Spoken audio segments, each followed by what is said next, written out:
So this is sort of just a talk about specialness and how the noble search for enlightenment is sort of the ultimate way to try to be special, to try to be that special person who got it amongst all the billions of people who are just sort of going through life ignorant and, unaware or unconscious, and how there's these few people in the world that are just lucky or that worked really hard and obtained something that's so beyond the world, or that are immortal and they see all the mortals and look down on them with sort of a loving pity.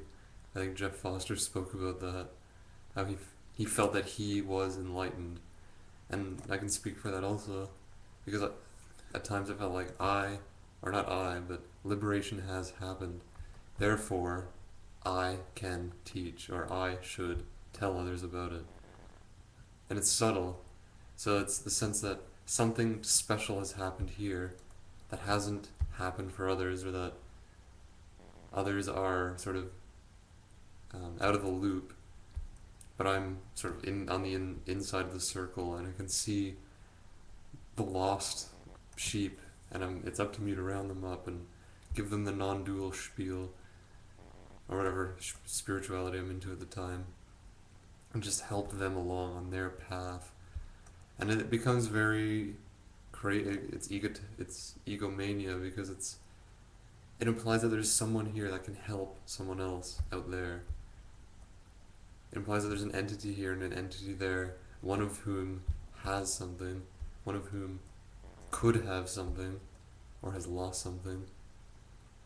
Or even the idea that I lost it, so can you. I lost the big bad ego, and I can sort of point you to losing it for yourself also. And see, it's still playing the game. There's still subtle entities in the game here. Entities that want something from each other. So the enlightened guru that wants something from his student, if only this guy I was talking to could get it, then that would be better, you know.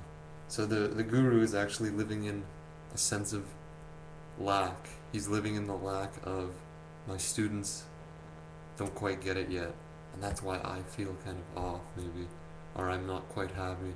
But it's well disguised, there's a disguise over top. The whole enlightenment game becomes a good disguise for the subtle sense of lack and limitation that the teacher seems to feel.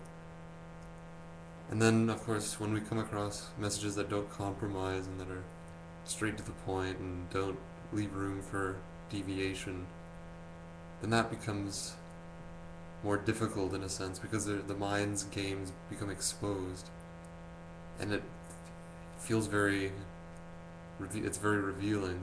So sitting here and I would sit in front of this computer and listen to Tony Parsons or Charlie Hayes, or whoever I felt was uncompromising, Scott Killaby, Jeff Foster, and just be wow, and just want to feel that energy.